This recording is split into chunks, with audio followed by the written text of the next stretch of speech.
Hi friends, మీరందరూ ఎలాగున్నారు? నేనైతే చాలా బాగున్నాను. ఇవాళ రావి కమతం చోడవరం దగ్గర ఉన్న ఒక మంచి ఏరియాకి వెళ్దాం. సో ఇక్కడ చుట్టుపక్కల చూసినట్టయితే మొత్తం అంతా పచ్చని చెట్లు, చక్కటి వాతావరణం అనేది మనకు కనిపిస్తుంది. సో ఈ ఏరియాలో ట్రావెల్ చేసినప్పుడు చాలా కల్టివేటెడ్ ల్యాండ్స్ అనేది మనం చూస్తున్నాం. సో చాలా బాగుంది ఏరియా అనేది. మెయిన్గా ఈ బ్లాగ్ చేయడానికి కారణం ఏంటి అంటే, మీ అందరికీ కూడా పామ్ ట్రీస్ అంటే పామ్ ఆయిల్ అనేది ఎక్కడ యాక్చువల్గా ఫర్మ్ అనేది ఉంటుందో చూపించబోతున్నాను. అదేవిధంగా బెల్లంని తయారు చేసి అమ్మే వాళ్ళకి పరిచయం చేయబోతున్నాను.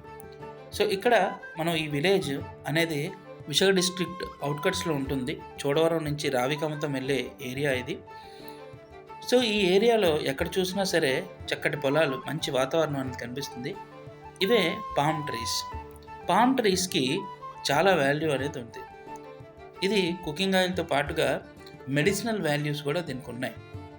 చాలా ఫార్మా కంపెనీస్ పామ్ ఆయిల్ని మెడిసిన్లో కూడా యూస్ చేస్తూ ఉంటారు. సో నియర్ అబౌట్గా ఒక 20 to 30 ఏకర్స్ చూసినట్టయితే మొత్తం కూడా పామ్ ట్రీసే మనకి కనిపిస్తున్నాయి.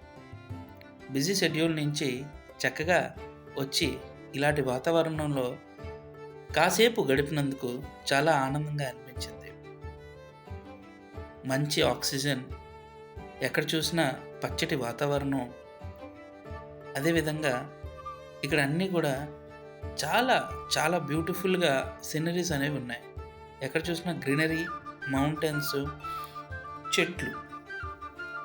సో ఇలాగ వెళ్తున్నప్పుడు ఇదంతా కంటిన తర్వాత నెక్స్ట్ మనం చూసింది బెల్లం తయారు చేయడం. ఇక్కడ బెల్లం అనేది తయారు చేశారు. సో మీలో ఎంతమంది బెల్లాన్ని అలాగే వేడిగా టేస్ట్ చేశారో కామెంట్ చేసి చెప్పండి. నేనైతే లైఫ్లో ఫస్ట్ టైం ఇక్కడ తినడం అనేది జరిగింది. చాలా బాగుంది. సో ఈ విధంగా అచ్చులు అనేవి ఉంటాయి, బెల్లం అచ్చులు అనేవి ఉంటాయి. ఆ అచ్చుల్లో బెల్లాన్ని అంటే చెరుకు రసాన్ని బెల్లంగా మార్చి ఈ విధంగా అచ్చులు పెట్టి అమ్మారు.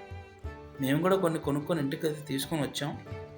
సో ఇది న్యాచురల్గా తయారు చేసేది, ఏ కెమికల్ కూడా, పెస్టిసైడ్స్ కూడా యూజ్ చేయకుండా న్యాచురల్గా బెల్లం అనేది తయారు చేశారు. ఈ విధంగా బెల్లం అనేది తయారు చేసిన తర్వాత అచ్చులుగా మార్చి ఇక్కడ పెట్టిన తర్వాత పక్కనే వాళ్ళు విక్రయిస్తున్నారు, అంటే అమ్ముతున్నారు.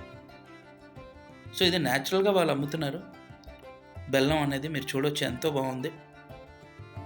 బెల్లం కాకుండా ఇక్కడ వెళ్ళే ద్రావులో ఫ్రూట్స్ కూడా మనకి చాలా ఫ్రెష్గా అక్కడే అమ్ముతుంటారు. మేము కూడా కొన్ని ట్రై చేసాం. సో ఈ బ్లాగ్ అనేది చాలా హ్యాపీగా అనిపించింది. ఒక బ్రేక్ తీసుకున్న తర్వాత చక్కగా ఒక ఏరియా, అంటే ఒక పీస్ఫుల్ ఏరియా, నేచర్తో ఎంతో దగ్గరగా ఉన్న ఏరియాని వచ్చి ఇలాంటి ఏరియాలో చక్కగా కొంతసేపు అనేది అలాగా చూసినందుకు చాలా హ్యాపీగా ఫీల్ అయ్యాను. పచ్చటి చెట్లు, చక్కటి వాతావరణం, అదేవిధంగా పీస్ఫుల్ ఎన్విరాన్మెంట్, మంచి ఆక్సిజన్ అనేది ఉంది.